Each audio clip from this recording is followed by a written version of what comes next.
মাঠে যেমন সমানে সমান, মাঠের বাইরেও কথার লড়াইয়ে সমান তালে ইংল্যান্ডের সঙ্গে পাল্লা দিচ্ছে বাংলাদেশ।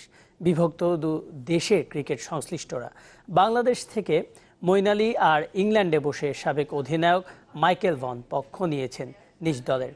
সবার কথা একটাই, বাটলার জ্বলে উঠবেন শেষ ম্যাচে। তবে বাংলাদেশ চায় কথায় নয়, কাজে নিজেদের সেরা প্রমাণ করতে।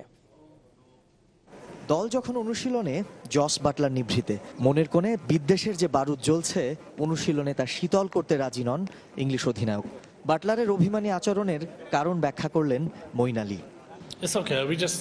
জশ সব আগুন চেপে রেখেছে। আজকের প্রস্তুতি যদি দেখেন, সবার মধ্যে সেই সবচেয়ে তাতিয়ে আছে।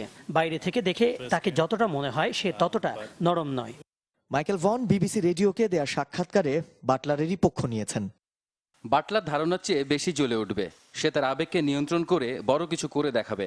বাংলাদেশ মনে করেছিল ইংল্যান্ড অধিনায়ককে বিরক্ত করলে সিরিজ জিতে নেবে।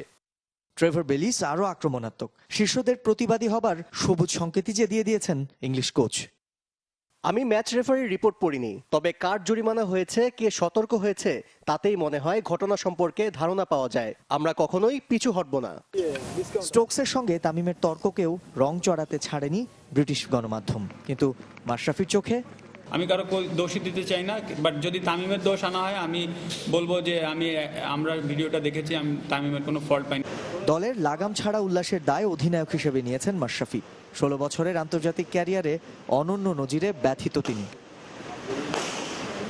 বাংলাদেশ ইংল্যান্ড বাকবিতণ্ডায় দুভাগে বিভক্ত দুদেশের ক্রিকেটার, মিডিয়া আর সমর্থকরা।